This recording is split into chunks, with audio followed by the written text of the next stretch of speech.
Imagine this for a second. It's a Sunday night. You're sitting on the couch with your husband and then basically drops the bomb and says, look, I love you, but I'm not in love with you. Well, in today's video, I want to explain to you 4 strategies that you need to employ right now in order to be able to try and shift things and to get him to fall in love with you again. Now, the first step is to make sure you focus on detachment. Now, I've talked about detachment a lot in the past because I really believe it's one of the most powerful strategies that we can use, not just in our relationships, but in life in general, in order to get the outcome that we're actually looking for. See, most times in life, whenever it's something that we want, we cling on to attaching that thing because we're not sure if we're actually going to get it. In other words, we're coming from a place of fear. We want this thing, whatever that is. We want this relationship, etc. But we're not sure if it's actually going to work out. So what we do is we cling on to that very thing that we want. We desperately figure out ways to try and get things to change. We desperately act in ways that aren't necessarily for our highest good, but what our ego thinks is the right thing to do. Remember, when we're coming from our ego, we're in survival. And people are naturally going to be in survival mode in these instances. But I really want to challenge you that even if you're in a lot of pain, don't just dismiss it by saying, well, this is just human to be this way. Yes, it's human to feel this way and so on. There's no doubting that. But don't let that be a reason to cling on to those ways of thinking. Challenge yourself to be the very best version of yourself. And a big part of that is around detachment. Knowing that you are enough just as you are. You know, our life is not a puzzle which someone else has that missing piece. We are the masterpiece in action, constantly looking out for different experiences and different challenges in order to help us to evolve and to grow. So you need to make sure that you're continuously prioritizing your mindset of a detachment, really making that the priority and saying, every day, my focus is not what can I do here to try and get him to change and to get him to love me again. It's how can I prioritize detachment and how can I prioritize my own inner peace? There are so many men that I've spoken to who've said to me that one of the most attractive things with a woman is when they actually aren't that clingy and they have a sense of independence and they have a sense of, you know, desire to work on their own things and have a certain strength to them and so on. They find that really attractive. But the difference is you're not seeking his approval or seeking his validation on any level. It's just you being unapologetically you, allowing yourself to show up in the best possible way and using your femininity to create the best outcome possible. Secondly, focus on elevation. As an extension to the first point around detachment, these circumstances don't just happen in life. You know, there are a series of things that force a relationship or a marriage to get to this place. On the assumption we're dealing with a good man here, it doesn't just happen out of thin air. There have been behaviors that have been occurring over a period of time. And we have to factor that in and say, okay, based on this and based on the past and based on all these experiences that we've had, I can see now where some of the problems might have occurred. You know, things might have changed when we had kids. Things might have changed when I took on this job or when he took on this job and so on. There's always reasons for the feeling of love being taken away from you. So we need to understand that. Understand what are the areas that you can improve in. Why? Because you're the only person that you can truly control. As much as we want other people to adhere to our beliefs and our thinking, we can't do that. You know, we are the only people that we can control. So you need to put your energy into that and you need to put that energy in the present moment. Not be thinking all the time about the future and the past and what might have happened or what you could have done better and all that sort of stuff. It's about acknowledging, okay, there's some areas that, you know, I could have done better. I accept those and I am now making the shifts that I need to because I recognize that these are important areas for me in terms of my own development, not just in my relationship, but in all areas of life. But in addition to that, what are the other gifts that are coming up in terms of internally within you? Have you found that maybe you're dealing with a lot of anxiety, a lot of fear? Is that something that consumes all areas of your life as well? And maybe this experience here has come into your life to force you to address some of those things. Like, problems are actually opportunities in disguise. And if we recognize that there are actually opportunities, then we can evolve, we can grow, we can be the best versions of ourselves and elevate ourselves. Now, the third step is to make sure you communicate openly and vulnerably. You know, there is a beauty with vulnerability. There is a beauty with just being honest and open, learning to say no sometimes, learning to speak your truth.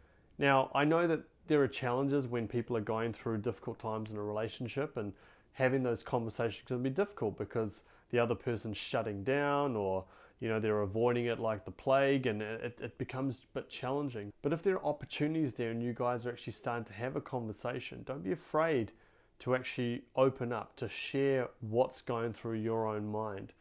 And that doesn't need to be from a place of anger or bitterness or resentment. It can be a balanced approach where you're taking ownership and you can say things. Look, I recognize, I've looked back, I've taken some time to kind of look back on the marriage and so on, and I've noticed where some of the areas that I know I could have done better. I know I could have addressed this, I could have addressed this. But you can also say, look, I think one of the things I've always found challenging is that when I speak to you, I sense you sort of shut down and you don't feel comfortable speaking up to me. So I was just wondering if maybe you had some thoughts on that. And maybe there are some things that we could do better in terms of just opening up our communication, regardless of what happens in terms of the marriage, but it can just help us to evolve and address some of this communication stuff right now. So you can communicate in sort of a softer, nicer way, rather than saying, oh, it really pissed me off when you did this, and pissed me off when you did this, and pissed me off when you did this, because that's just going to create resistance and resentment from him, and it's going to further vindicate his decision to say what he said to you already, in terms of feeling like he's fallen out of love with you. And the fourth step is to truly surrender the situation to God, the universe, or whatever you believe in. You see, whenever I think of clients who have been going through really tough times in their marriage and are really struggling, or even myself where I've had to go through some difficult times and just felt hopeless and felt like I don't know how to get out of the situation, it's always because I've let my ego, or even my clients have let their egos take over and try and control the situation, or follow through on what their fear-based intentions are, rather than saying, you know what, I actually don't have any control over this. I don't know what to do. I'm not sure what steps to take. And you know what? That's okay. I'm going to put this in the hands of God. I'm going to put this in the hands of the universe, and trust that a power that can take care of planets revolving around the sun, and embryos turning into babies, and all these other incredible things that exist in nature and so on. If there is an intelligence that can take care of that, it can absolutely take care of our situation. And I know that can be quite challenging to establish that level of faith. So I always believe in order to do that, you have to have a number of smaller things that you've built confidence in terms of surrendering. So you have complete faith that God or the universe is going to take care of it for you. A lot of the times we don't want to do it because we don't truly have faith. We like the idea of it. We generally believe in God or the universe, but we don't feel comfortable truly letting that one go. You have to. You've got to let this one go. You have to truly put it in the hands of God, because I promise you, the outcome that is best for all concerned, the best thing, will happen. And often that can be the other person slowly making some shifts, changing, resulting in them coming back to you and having some beautiful conversations and slowly developing a bond from there. Why?